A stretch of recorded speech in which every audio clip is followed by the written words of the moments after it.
नमस्कार मित्रों, बहुत बहुत स्वागत है आपका एलिमेंट क्लासेस के यूट्यूब प्लेटफॉर्म पे। हम लोग भारतीय राज्य व्यवस्था विषय को पढ़ रहे हैं। भारतीय राज्य व्यवस्था विषय में हमने 14 अध्यायों को समाप्त किया। इसके पहले हमने केंद्र राज्य संबंध, सेंट्रल स्टेट रिलेशंस के बारे में बात किया था। वो लंबी कक्षा थी, उस पर 3 क्लासेस हुए। आज की यह हमारी कक्षा है, अगली कक्षा अध्याय 15 अंतरराज्यीय संबंध, inter state relations. Inter state relations पे ढेर सारे प्रश्न पूछे जाते हैं प्री में और मेंस में भी, इससे में लिखने को आता है। हमारी कक्षा को जो फ्रेम किया जाता है उसमें हम कई नोट्स को मिलाकर विगत वर्षों के आए हुए प्रश्नों के, चाहे वो मुख्य परीक्षा हो, प्रारंभिक परीक्षा को मिलाकर बहुत गहनता से हमारी टीम के द्वारा यह मैटर तैयार किया जाता है। जो कंटेंट है आपका, अगर आप इसका पीडीएफ मंगाना चाहते हैं तो आप हमारे व्हाट्सएप नंबर 7081788388 पर अपना नाम और किस क्लास का किस चैप्टर का आपको पीडीएफ चाहिए वो लिखकर सेंड करेंगे तो आपको तुरंत अविलंब पीडीएफ प्राप्त हो जाता है। आइए कक्षा को प्रारंभ करते हैं। अंतरराज्यीय संबंध, इंटर स्टेट रिलेशंस। भारतीय संघीय ढांचे के सफल कामकाज के लिए केंद्र और राज्य के बीच सद्भाव और घनिष्ठ सहयोग के संबंधों की आवश्यकता तो है ही। यह संबंध केवल केंद्र राज्य संबंधों तक ही सीमित नहीं है बल्कि राज्यों के बीच भी है। यह कह रहा है कि जो हमारा संघात्मक ढांचा है उसमें बात की गई है कि हमारा जो संबंध है केंद्र और राज्य के बीच तो होना ही चाहिए, लेकिन राज्य और राज्यों के बीच भी यह संबंध हमारा घनिष्ठ होगा, तभी हमारा यह देश आगे बढ़ेगा। संघीय ढांचा जो हमारा है वो काम करेगा। आगे, भारतीय संविधान का अनुच्छेद 263 राष्ट्रपति को अंतरराज्य परिषद के कर्तव्यों को निर्धारित करने का अधिकार देता है। दूसरे शब्दों में हम कहें तो संविधान का अनुच्छेद 263 भारत के राष्ट्रपति द्वारा अंतरराज्यीय परिषदों के गठन का प्रावधान करता है। अनुच्छेद 263 बार बार पूछे जाने वाला आर्टिकल है। अंतरराज्यीय परिषदों का गठन,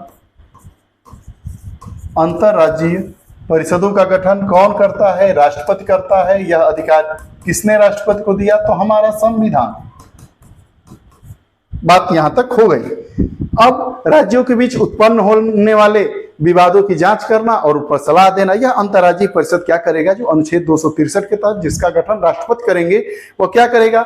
दो राज्यों के बीच विवाद की स्थिति है उसकी जांच करेगा, उस पर सलाह देगा। आगे देखिए क्या इसका और काम है।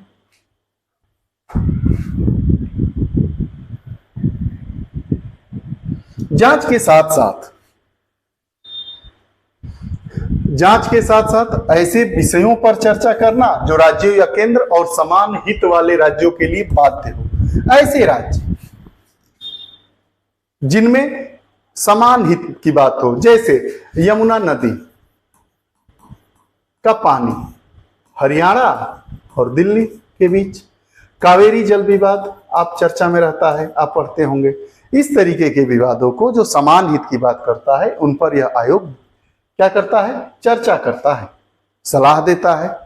किसी भी विषय पर सिफारिश करना, विशेष रूप से नीति को बेहतर एकाग्रता के साथ साथ उस पर कार्रवाई करना, ऐसी नीतियां बनाना कि जो बेहतर तरीके से एकाग्र होकर उसी विषय पर कार्य करें और उनको समाधानित कर दें जो राज्यों के हित के लिए हो।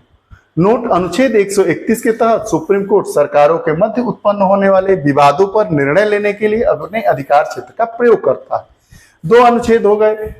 263 जो अंतरराज्यीय परिषद का गठन करता है वो काम करता है, और अगर इसके बाद अगर विवाद हो जाता है तो सुप्रीम कोर्ट में लोग जाते हैं तो सुप्रीम कोर्ट अनुच्छेद 131 के तहत ऐसे विवादों पर अपना निर्णय देता है।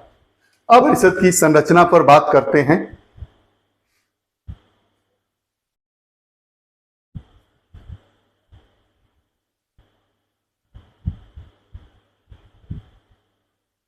हाँ, वर्ष 1990 में बीपी सिंह के नेतृत्व वाली तत्कालीन जनता दल सरकार द्वारा सरकारिया आयोग की सिफारिशों पर विचारोपरांत किया गया था।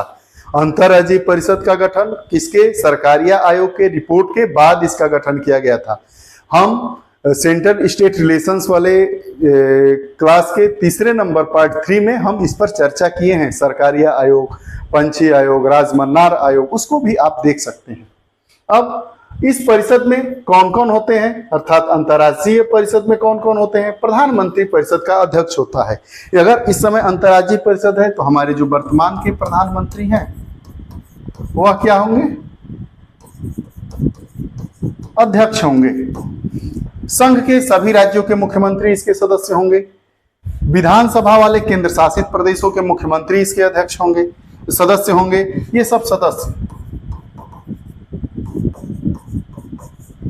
केंद्र शासित प्रदेशों के प्रशासक जिनके पास विधानसभा नहीं है, राष्ट्रपति शासन वाले राज्यों के राज्यपाल। ये स्टेटमेंट में बार बार पूछा जाने वाला प्रश्न है, इसको ध्यान से देखिए कि जो हमारी अंतर्राज्यीय परिषद होती है अनुच्छेद 263 के तहत जिसका गठन राष्ट्रपति के द्वारा किया जाता है, उसमें कौन कौन होता है? तो प्रधानमंत्री अध्यक्ष हो गए, जो संघ के सभी राज्यों के मुख्यमंत्री सदस्य हो गए, विधानसभा वाले केंद्र शासित प्रदेशों के मुख्यमंत्री इसके सदस्य हो गए, केंद्र शासित प्रदेशों के प्रशासक जिनके पास विधानसभा नहीं है वो भी इसके सदस्य हो गए, राष्ट्रपति शासन वाले राज्यों के राज्यपाल भी इसके सदस्य हो गए।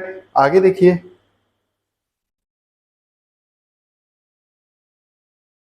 भारतीय संघीय व्यवस्था की सफलता केंद्र व राज्य के संबंधों में ही नहीं बल्कि राज्यों के आपसी संबंधों पर निर्भर करती है। यह कह रहा है कि जो भारत की हमारी संघीय व्यवस्था है, संसदनात्मक लोकतांत्रिक व्यवस्था है, संघीय व्यवस्था है, वह किस पर निर्भर करती है? केंद्र राज्य संबंधों पर ही नहीं निर्भर करती है। केंद्र राज्य संबंधों के अलावा राज्यों का राज्यों से आपसी संबंध कैसा है, इस पर भी यह निर्भर करता है। अब संविधान इसके संबंध में निम्न प्रावधान किए हैं। अंतर्राज्यीय जल विवादों का न्याय निर्णय, जैसे कावेरी नदी जल विवाद। दूसरा, अंतर्राज्यीय परिषद द्वारा समन्वयता, मतलब एक दूसरे के साथ समन्वय स्थापित किया जाए, मेल मिलाप रखा जाए, ये सब बात कर रहा है।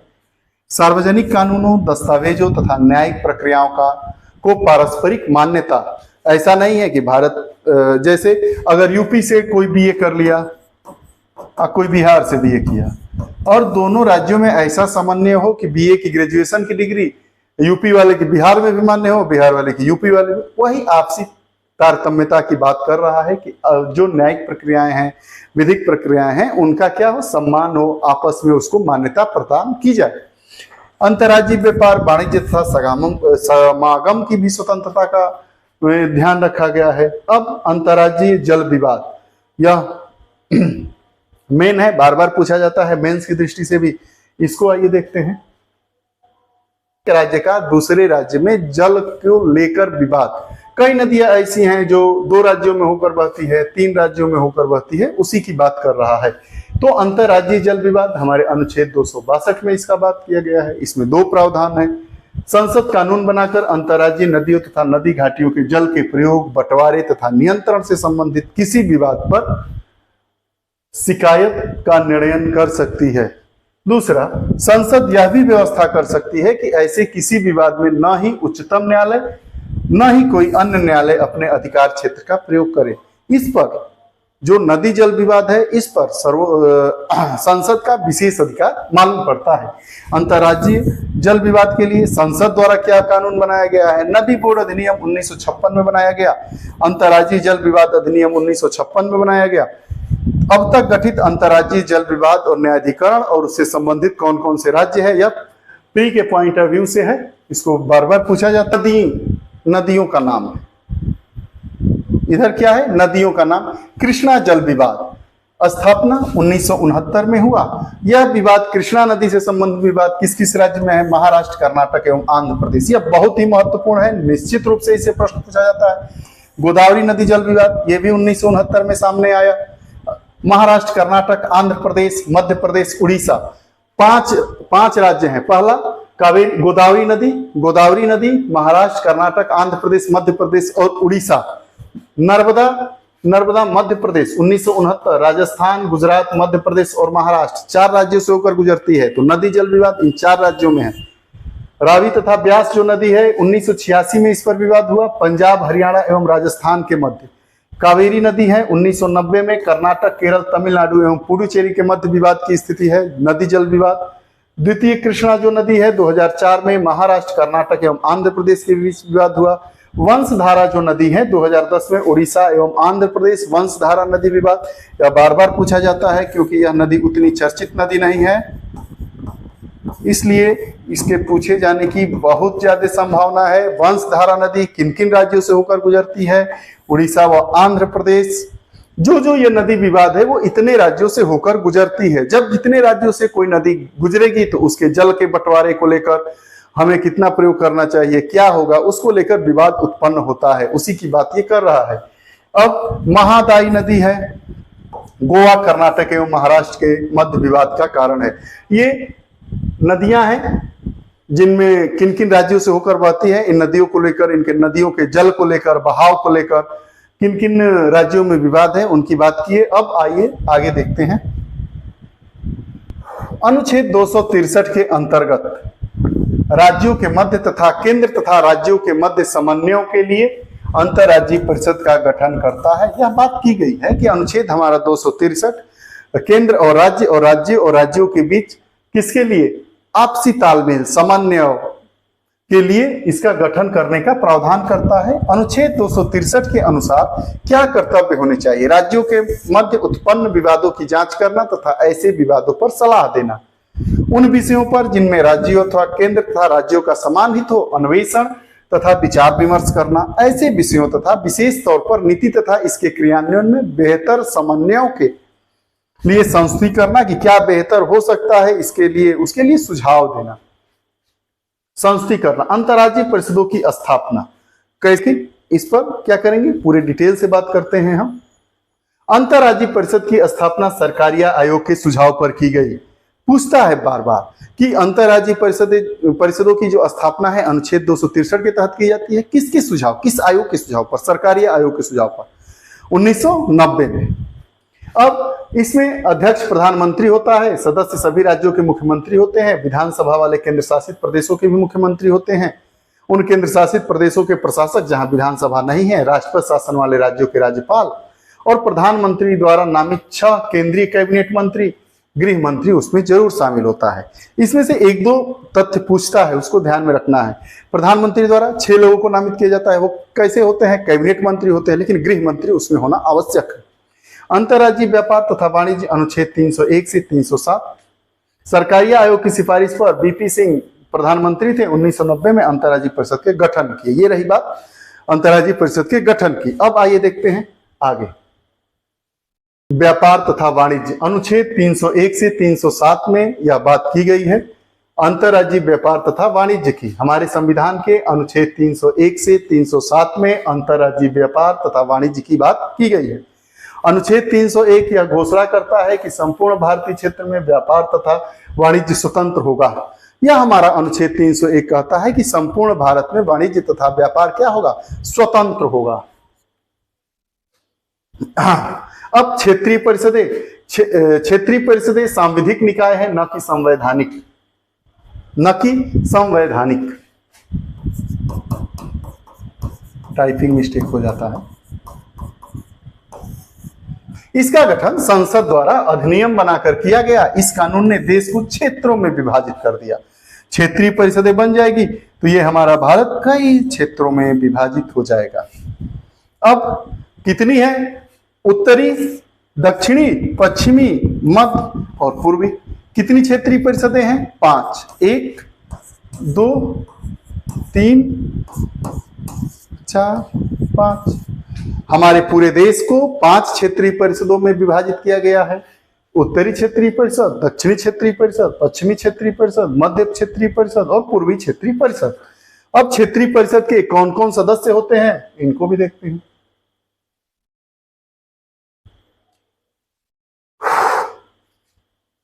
क्षेत्रीय परिषदों के सदस्य, केंद्र सरकार का गृह मंत्री, केंद्र सरकार मतलब भारत सरकार के गृह मंत्री। इस समय अगर क्षेत्रीय परिषदों के अध्यक्ष कौन होंगे?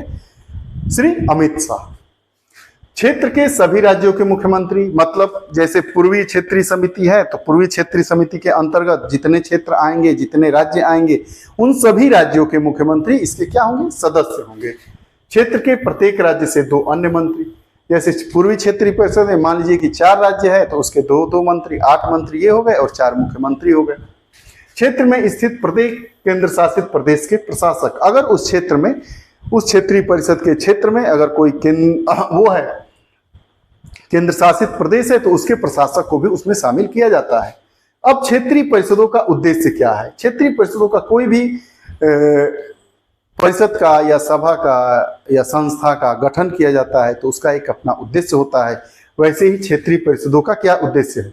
भावुकतापूर्ण देश का एकीकरण प्राप्त करना, तीक्ष्ण राज्य भावना, क्षेत्रवाद, भाषाई तथा विशेषतावाद के विकास को रोकना।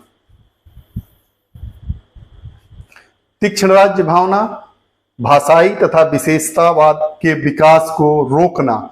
जैसे तीक्ष्ण राज्य की भावना मतलब हमारा राज्य अलग हो, हमारी चीजें अलग हो, हम एक अलग, जैसे गोरखालैंड की लोग बात करते हैं, इस तरीके की बातें ना हो। जैसे पूर्वांचल बनाने की बात करते हैं, मध्यांचल बनाने की बात करते हैं, इस तरीके की भावनाओं का विकास ना हो, उसको एकीकृत किया जाए, एकीकरण में रखा जाए। विभाजन के बाद प्रभावों को दूर करना ताकि पुनर्गठन, एकीकरण तथा आर्थिक विकास की प्रक्रिया साथ चल सके। जैसे तेलंगाना अलग हो गया, अब उसी की बात कर रहा है कि जब हमारा विभाजन हो जाए, जैसे उत्तर प्रदेश से उत्तराखंड अलग हो गया, तो विभाजन के बाद क्या हो, उसके प्रभाव उसको दूर करेंगे, पुनर्गठन, एकीकरण, आर्थिक विकास कैसे हो सके, यह चीजें एक साथ कैसे चल सके, इनके लिए यह क्षेत्रीय परिषदें काम करती है। मुख्य विकास योजनाओं के सफल तथा तीव्र क्रियान्वयन के लिए एक दूसरे की सहायता करना। जैसे मान लीजिए बिहार में बाढ़ आ गया तो उत्तर प्रदेश क्या करेगा, जाकर कुछ सहयोग करेगा। उत्तर प्रदेश में कोई विपदा आ गई तो बिहार के लोग आकर, बिहार राज्य सरकार आकर उसमें सहयोग करेगी, वही बात कर रहा है। अब आगे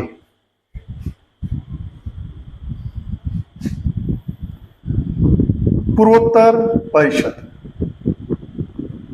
इसके बाद एक पूर्वोत्तर परिषद है। पूर्वोत्तर, पूरब और उत्तर में जो हमारे राज्य हैं उसको पूर्वोत्तर परिषद का नाम दिया गया है। 1971 में संसदीय अधिनियम द्वारा इसे बनाया गया था।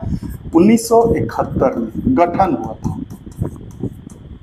इसके सदस्य कौन कौन से हैं? असम, मणिपुर, मिजोरम, अरुणाचल, नागालैंड, मेघालय, त्रिपुरा, सिक्किम। मणिपुर जो अभी वहां पे बहुत आगजनी की घटनाएं देखी जा रही है, तो वही कह रहा है कि 1971 में संसदीय अधिनियम द्वारा पूर्वोत्तर